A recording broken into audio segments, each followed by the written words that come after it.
The Stars are in the runnings for Artemi Panarin, apparently.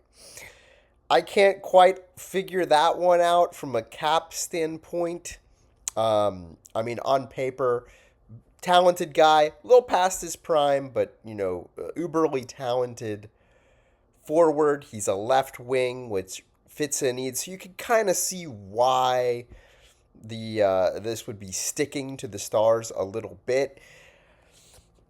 It would not be my choice. For this kind of investment, when you're using up a lot of dry powder on a move like that, I would want to get somebody that fits more of a need for physicality, leadership, mean streak. Obviously, you want to get some skill in there too, but when you invest in a player like Panarin, you're making it so that we can't bring in the several players that the Stars need. It makes it harder to do that. Because I think this is really a three-player minimum type of fix for the Stars. When we won the Cup, we brought in Kane, Scrudlin, Carbonneau, all leaders. Carbonneau was a gritty forward. I think several of them were former captains, right? And we brought in Newendike. I don't know if that was the same year, but it was, it was a lot of players that we added, and that's the kind of thing that the Stars will need to do if they're going to be serious about getting the job done here this year.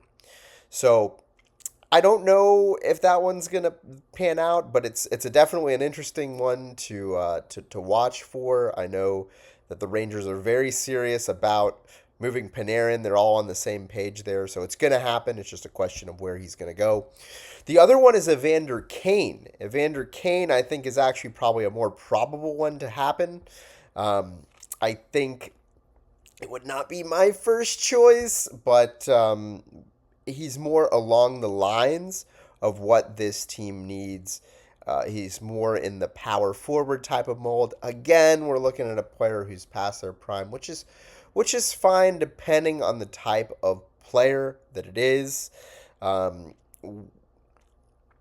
for the Stars, I think we need somebody who is in their prime of their viciousness, probably a little bit younger. So it's probably going to have to be somebody that we move, a roster player for a big piece to get really what we need in return.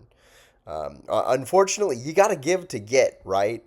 And if we trade somebody like a Maverick Bork or a Nils Lundqvist, you're going to get something in return, but it's not going to be enough. I think that this team needs to move someone on the level of a Harley.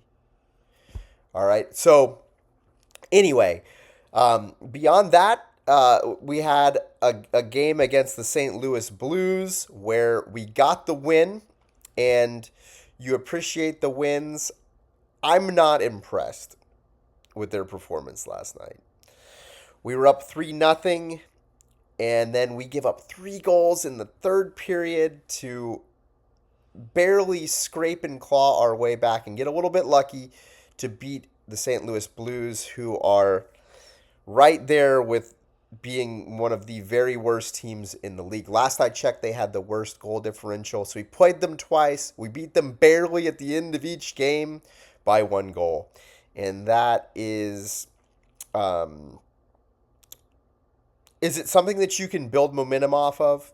Yes, it's a start. It is a start, and you'd rather see that than a loss. However, I'm not convinced until we beat somebody that's good and beat a couple teams that are good in a row that we're out of the muck here. Because we've got Vegas and then we've got the Mammoth.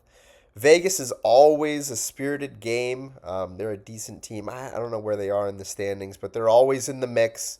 And the Mammoth are on a pretty hot streak last I checked, and they beat us last game. Divisional game there. These two games will tell you much more clearly than the last several where this Stars team is. So the Stars, we won the game. The last one was a game-winning goal by Harley. Kind of a lucky bounce, but you gotta credit him to putting the shot on net, and that is what gives you luck. Now, this to me is one of those games where it's kind of PDO-ish because we got outshot, and two of our goals were lucky bounces. So I don't think that this is a game that you would replicate again if you ran it back, which is what the cause for concern is. So, um, the highlight of the game in my eyes was that absolutely sick assist by the Messiah through the legs. He did a head fake and then sent it flying through the legs of Tyler Tucker.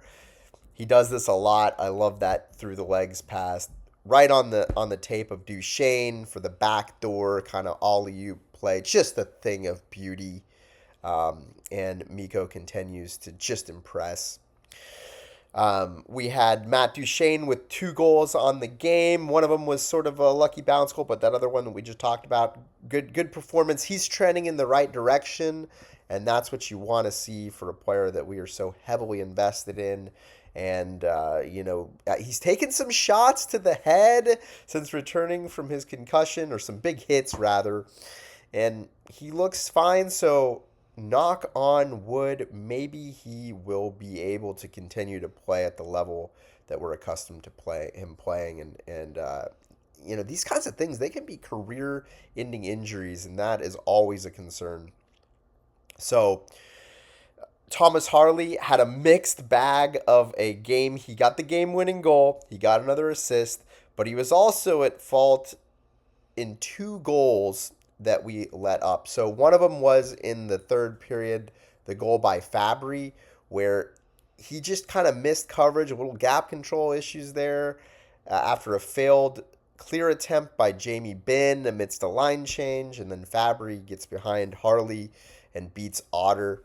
So he struggled there, and then at the end of the game, towards the end of the game with 4 minutes left, Harley just isn't paying attention and sends the puck along the wall to try to clear the zone. He meant well. He didn't notice that the ref was right there. Hits the ref, bad bounce, goes to a St. Louis Blue who passes it to Schenn, who scores. Schenn had 2 goals on the night. And I'm talking about players who fit the bill for the Dallas Stars' needs at the trade deadline. A player like Brayden Schenn is absolutely on the money perfect, right? Um, he's had 5 fights on the year. He had 5 fights on the year last year. This is the kind of captain player. He's the captain of the Blues that when you put on a team, it makes the world of difference. And he can do it all. He can put the puck in the net too.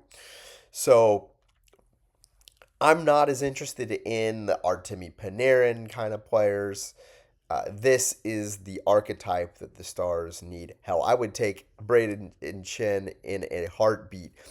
I think I was looking at the numbers, he makes a pretty good chunk of change. He's got a couple years left on his contract, so not exactly ideal, but if you could get Brayden Schenn and figure out a way to make it work from a cap standpoint, you do it. Even if he's 34, he's still got it in him. He's still got 5 fights on the year. So this is still a player that has the fire and the intensity in his game. So love that kind of ad. And that's a Guy Carbonneau type of ad. If you remember the Dallas Stars pickups, this is the kind of player, if you're looking to recreate that magic, this is the kind of player that you got to pick up. Anyway, we take the win. We go on. We play some important games here against Vegas and the Mammoth. I'm excited to see how those games turn out, and we'll take it from there. I appreciate all y'all foilists. This is Danny Cohen. Y'all have a great day.